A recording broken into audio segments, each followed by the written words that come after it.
कुछ समझ में आया? क्यों कुंभकार ने उस घड़े के ऊपर कुछ संख्याओं को अंकन किया है, लिखा है? कहाँ पर अंकन किया है?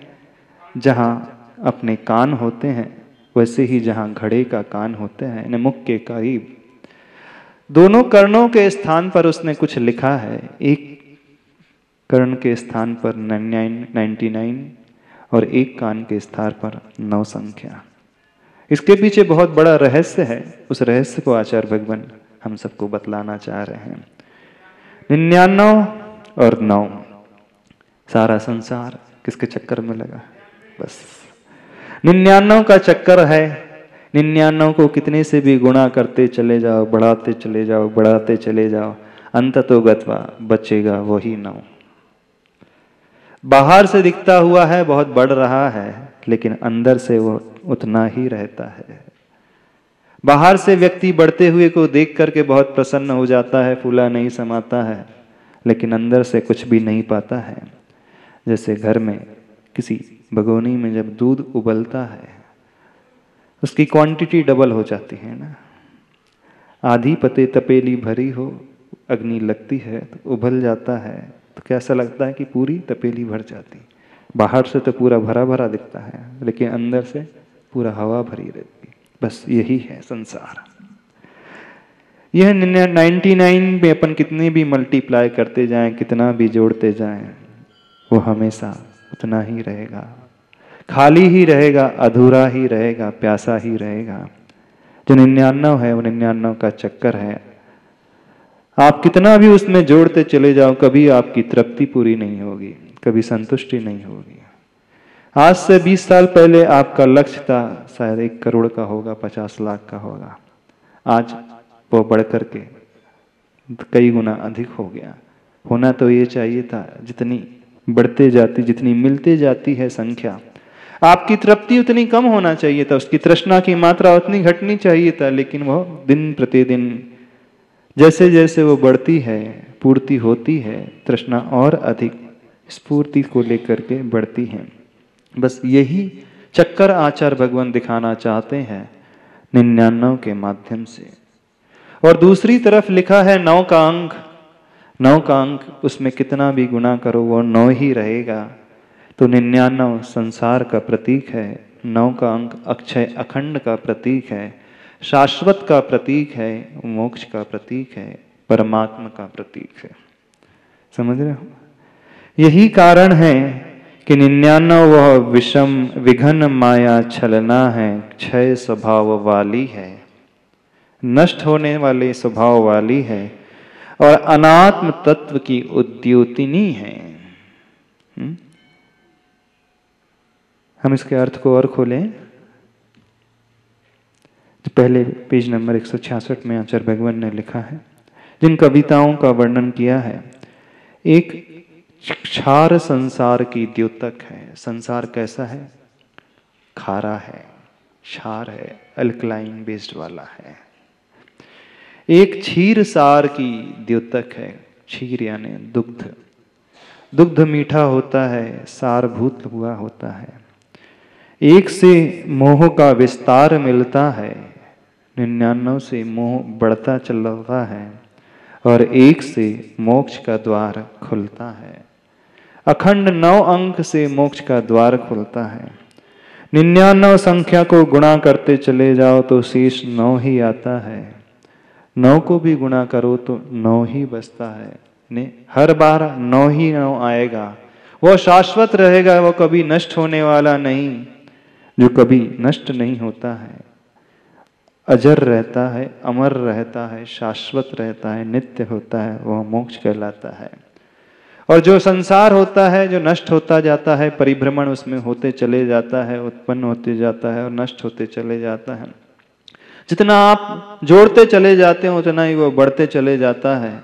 वो 99 का प्रतीक, क्षार का प्रतीक, खारा का प्रतीक। आप किसके चक्कर में लगे हैं? थोड़ा सा देखो, विचार करो। इसी भांति गुणन क्रम 9 की संख्या तक ले जाएगी और आएगी, रहेगी, दिखेगी केवल 9। यही कारण है कि 99 वह विघन माया छलना है। संसार माया की भांति छलने की भांति, मिथ्या भ्रम की भांति प्रतीत होती है।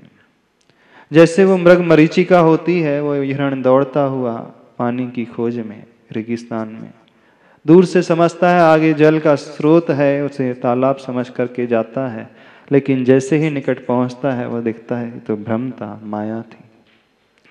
ऐसे ही तो आपके साथ होता है, नहीं होता?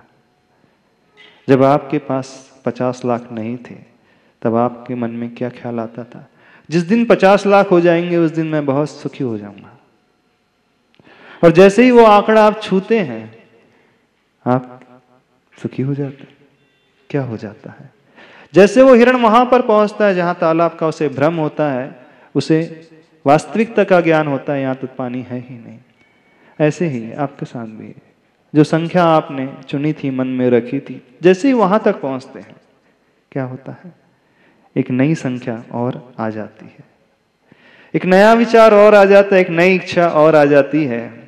एक इच्छा की पूर्ति होती नहीं कि 4 पहले खड़ी रहती हैं तैयार। ऐसे ही है ना? इसी का नाम मिथ्या है, इसी का नाम है भ्रम, इसी का नाम है संसार, जो कभी भी शांत नहीं होने वाला है, जो इच्छाएं कभी भी पूर्ण नहीं होने वाली हैं। यदि आप 99 के चक्कर में लगोगे, 99 का चक्कर इसी है, कुल लेकर के कहते हैं, बस व्यक्ति सोचता है 1 रुपया और आना चाहिए, बस 100 हो गए तो फिर क्या, फिर टेंशन फ्री है। जैसे ही 3 डिजिट आते हैं तो फिर वो 999 दिखने लगता है ना? ऐसे ही 999 नजर आने लगता है और कुछ नहीं नजर आता है। तो वो 99 विघन माया छलना है, क्षय स्वभाव वाली है और अनात्म तत्व की उद्योतिनी है। आत्म तत्व नहीं, अनात्म तत्व, यानी जो हमारा अपना नहीं है, उस तत्व को प्रकट करने वाली, प्रकाशित करने वाली है। और 9 की संख्या यह सघन छाया है, पलना है, जीवन जिसमें पलता है। वह ऐसी घनी छाया है उस पलने की भांति जिसमें हमारा जीवन पलता है, आगे बढ़ता है। अक्षय स्वभाव वाली है, अजर अमर अविनाशी, आत्म तत्व की उद्बोधनी है, विस्तरेण अलम। बस ज्यादा नहीं कहना है, पर्याप्त है। अब अधिक विस्तार से हम विराम लेते हैं। आचार्य भगवान कह रहे हैं कि 9 की संख्या, 9 का आंकड़ा, अजर अमर अविनाशी स्वभाव वाली, हमारे ही आत्म तत्व को प्रकट करने वाली है। इस पेज नंबर 167 में कह रहे हैं, संसार 99 का चक्कर है, यह कहावत चरितार्थ होती है। इसीलिए भविक मुमुक्षुओं की दृष्टि में 99 ही हो और ध्येय हो 9, नव जीवन का स्रोत। भव्य जीवों की दृष्टि में 99 ही होना चाहिए और 9 जो है उपादेय होना चाहिए, ध्येय होना चाहिए। 9 की संख्या नव जीवन का स्रोत है, आने वाला जीवन, नया जीवन। और 99 संख्या ही का अर्थ त्यागने योग्य, छोड़ने योग्य है। लेकिन वर्तमान में ऐसा देखने में नहीं आता। वर्तमान तो छोड़ो, कभी भी देखने में शायद नहीं आता है। हर व्यक्ति घूम रहा है तो उसी 99 के चक्कर में नहीं घूम रहे। 2 अंक है, एक जगह 99 लिखा है, एक जगह 9 लिखा है। तो 9 जो है अखंड अंक है, वो कभी खंडित नहीं होता है। इस कारण 9 को हमेशा स्थान ऊपर दिया जाता है। समझ रहे हो कि नहीं? किसके चक्कर में घूमना है? 99 के चक्कर में। महाराज जी बात तो समझ में आती है, लेकिन क्या करें, ऊपर ही नहीं उठ पाते इससे। समझता हर कोई है, ऐसा नहीं कोई नहीं जानता इस बात को।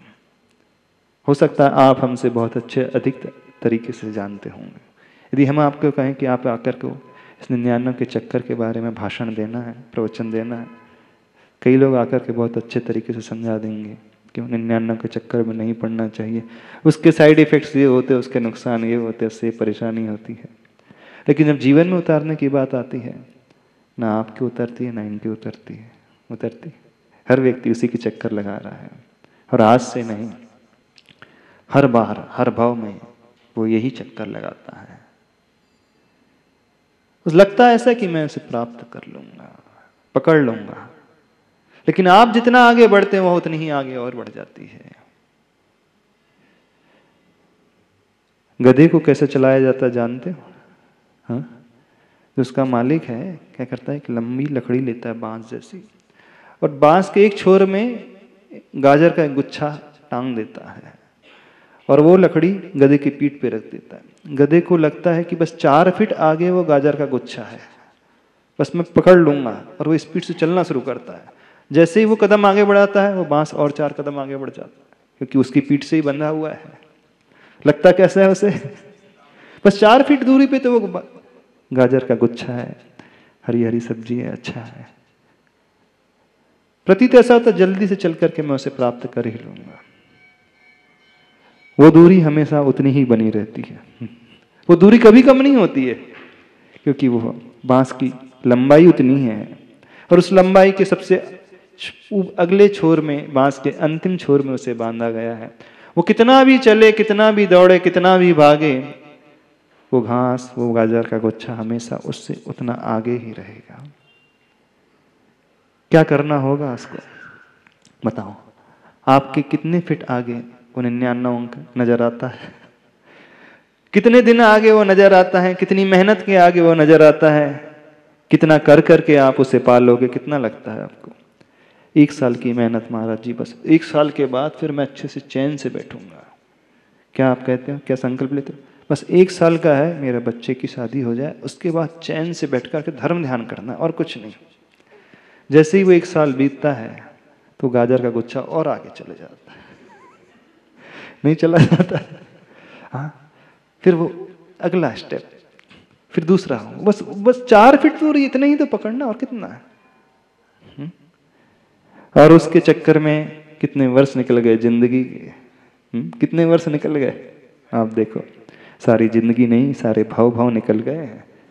लगता ऐसे ही, बस इसी का नाम मिथ्या है, इसी का नाम भ्रम है, इसी का नाम माया है, इसी का नाम संसार है, क्योंकि उसमें दिखता है हमें कि वो हम पा लेंगे, लेकिन रियली होता नहीं है। रियलिटी कुछ और ही होती है। हम जितना उसके नजदीक पहुंचते हैं, वस्तु उतनी ही दूर पहुंचते चले जाती है। तो यदि हम संतुष्ट होना चाहते हैं, यदि अच्छे से रहना चाहते हैं, सुख से रहना चाहते हैं, थोड़े से दृष्टि उस ओर नहीं करो, दृष्टि अपनी ओर करो। अपनी ओर होते ही दृष्टि, फिर हमें भागने की आवश्यकता नहीं रहेगी, न ही हमें कहने की आवश्यकता रहेगी, न आचार्य भगवान को कहने की आवश्यकता रहेगी कि ये संसार 99 के चक्कर में जो घूम रहा है, उसे ही समझो, उसे त्यागो, उसे छोड़ो, और ध्येय हो नव नव जीवन का स्रोत। क्योंकि दृष्टि जैसे ही बहिर्मुखी रहेगी, बाहर की ओर रहेगी, हमें वही गाजर का गुच्छा नजर आएगा।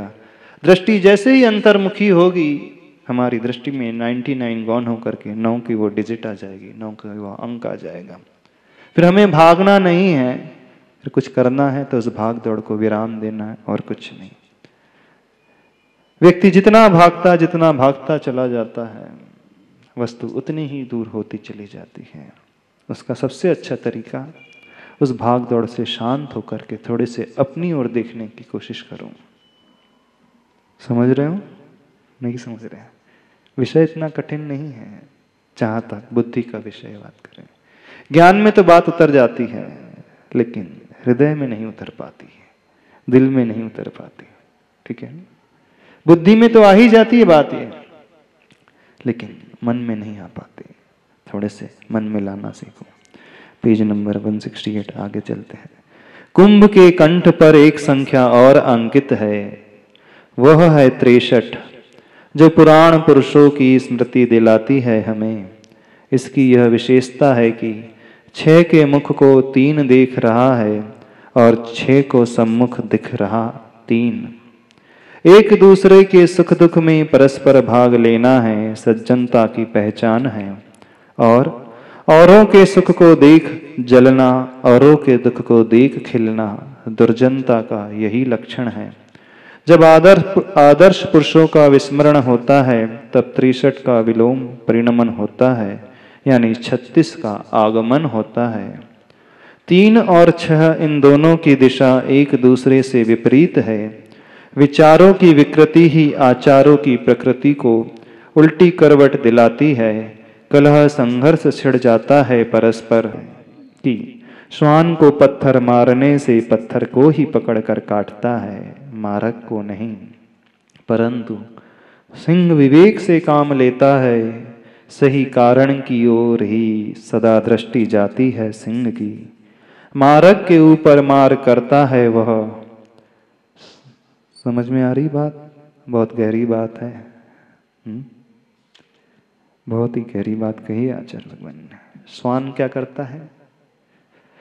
यदि उसे पत्थर मारो तो पत्थर को मारने की कोशिश करता है, पत्थर को पकड़ेगा वो। लकड़ी मारो फेंक के तो लकड़ी को पकड़ गया वो। और सिंह पत्थर को नहीं पकड़ता, पत्थर कहाँ से आ रहा है, फेंक कौन रहा है, उसको पकड़ता है वो। देखा है वृत्ति? देखिए दोनों की। आप किसे पकड़ते हो? आप किसे पकड़ते हो? पत्थर को पकड़ोगे कि पत्थर को मारने वाले व्यक्ति को पकड़ोगे? किसे पकड़ोगे आप लोग? हम पूछ रहे हैं आपसे। व्यक्ति को पकड़ोगे? सारे लोग व्यक्ति को पकड़ेंगे? पत्थर यहां पर क्या है जानते हो? पत्थर यहां पर निमित्त है और मारने वाला उपादान है। आप निमित्त पे टूटते हो, उपादान पे नहीं टूटते। उपादान हमारा अपना कर्म है, वो नहीं है, दूसरा नहीं है। जीवन में कुछ प्रतिकूलता घटित होती है, कुछ अन्याय भी घटित हो रहा है हमारे ऊपर, तो आप उस पे टूटते हो। जब आप क्रोध में आग बबूले हो जाते हो तो निमित्त पे टूटते हो, सामने वाले व्यक्ति पर टूटते हो, है ना? उसको कंट्रोल में करने की कोशिश करते हो। यही कार्य तो श्वान करता है। पत्थर मारा, पत्थर को पकड़ा, पत्थर से बदला ले लिया। आपने भी उस व्यक्ति से बदला ले लिया। आप कहोगे महाराज जी वही तो कर रहा है। वो नहीं कर रहा है, हमारा कर्म का उदय वो करवा रहा है। निमित्त वो है, पत्थर वो है, कर्म का उदय जो है मारने वाला है। ये बात कही जा रही है यहाँ पर। समझ रहे हैं कौन सी बात कही जा रही है? बात इस पेज नंबर 170 में कौन सी बात कर रही? बहुत गहरी बात है। आचार्य भगवान गहरी बात कहने जा रहे हैं। श्वान उस पत्थर को पकड़ता है, सिंह उस पत्थर को मारने वाले व्यक्ति को पकड़ता है। तो सिंह की वृत्ति उस उपादान की ओर जाने वाली वृत्ति, कर्म की ओर जाने वाली वृत्ति, यानी वो विपाक विचय धर्म धारण करने वाला होता है सिंह।